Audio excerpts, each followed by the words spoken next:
If you want to see 3,000 horsepower, full-bodied cars, and exciting 8th-mile drag racing action, you should have been with the thousands that witnessed the ADRL Camp Motorsport Georgia Drags.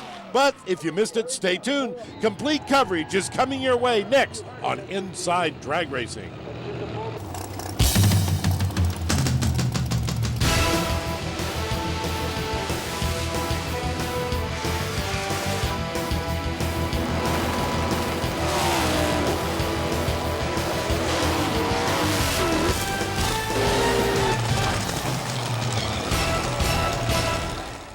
Welcome everybody to another edition of Inside Drag Racing, coming to you from the magnificent South Georgia Motorsports Park in the little town of Cecil, Georgia, located just north of Valdosta, and one of the largest crowds we've ever seen in the Flowmaster American Drag Racing League Series. Now let's face it, this group has already drawn some huge crowds at major race plants across the country, but this time they outdid themselves. There's not a place to sit on this property. Every available parking spot within a mile of the track has been taken, and the fans have come out here in droves to witness what has already become a performance fest, and that's saying a lot for the ADRL's outrageous full-body passenger cars.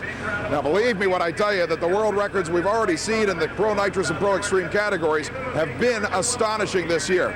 But who would have believed that some of those records would have taken a tumble even here in the heat of early summer in Valdosta, Georgia? First and foremost, the Pro Nitrous category has displayed parity at this event that nobody ever dreamed possible for that class. The entire 16-car field is spread within 0.05 of a second. Now that's astonishing. Now keep in mind that with no rules really of any consequence for the cubic inch displacement of the engines or the weight of the cars, you would expect there to be a clear-cut leader. There isn't. In the Pro Extreme category, the supercharged machines have unleashed numbers here absolutely unheard of. But we're getting ahead of ourselves. Let's look into Pro Nitrous Eliminator round number 1 highlights. The very first pair of the very first round pitted Ricky Smith in the far lane, the legendary door slammer campaigner out of North Carolina, against Greg Godwin's gorgeous new 63 Corvette in the near lane. How about this drag race? 0.09 of a second between him at the finish line, and Ricky Smith winning on a 409 to 410 count. Then came a race that a lot of people thought would be absolutely dominated by Burton Auxier in the far lane, a past ADRL national event winner, as he took on, believe it or not, Shannon Jenkins' brand new Torco Race Fuels Pontiac GTO, which had nothing but problems during qualifying. Well, never give Jenkins a second shot at the track. A 4:04.7 at 183 miles an hour put him right next to teammate Mike Castellano for the quickest car of the round. And by the way, let's not forget Alabama's Johnny Pilcher in the near lane, ousting Rod Houck in this great hole shot battle, 4:12 to a losing 4:11.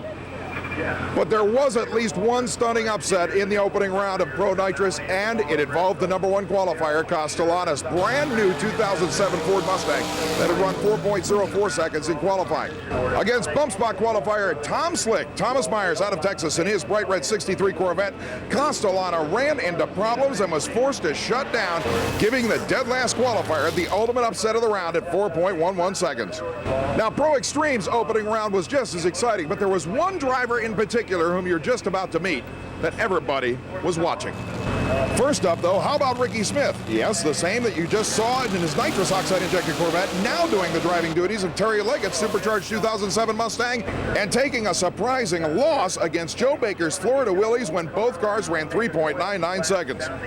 But what about the guy that everybody was watching? Well, guess who? If you're an ADRL Flowmaster Series fan, then you know the name Jason Scruggs, the man who has reset track ET and speed records at virtually every series stop. But not even this guy was ready for the 3.80 second, 198.6 mile per hour blast in qualifying that led this field by 0.13 of a second. Now, in the opening round of competition, I'm going to ask you straight out. Do you have it set for a 370 at 200? Well, we did leave it alone. We knew the track wasn't going to be quite as good, but I thought I might could pedal if the tire shook. But actually, we're a little bit crooked, and I didn't do as good a job as I wanted to, but we lucked up and got our lucky brakes, and maybe we'll take advantage of it.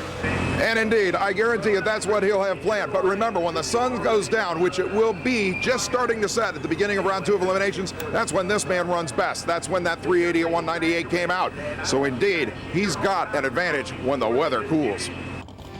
Inside Drag Racing is being brought to you by Summit Racing Equipment, the world's speed shop. And by ARP, the world leader in racing fastener technology. And by Duplicolor, the premium brand leader in automotive paints, primers, and coatings. And by the Masters Auto Expo, presented by O'Reilly Auto Parts, coming to Radford, Virginia, July 6 and 7.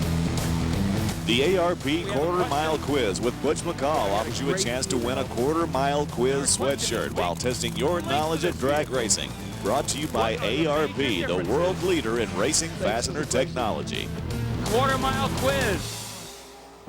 Hey, John Halliburton of Houston, Texas. Buddy, I sure hope you're watching this week's ARP Quarter Mile Quiz. Why? Well, we're going to answer your question. And the question concerns wheelie bars. You said, did you notice that the guys stand behind the car when they're ready to launch and they'll measure the distance between the wheelie bars and the ground? You want to know why? Hey, well, why don't we talk to current NHRA Pro Stock World Champion, Jason Lyon, and get an answer from him when we come back.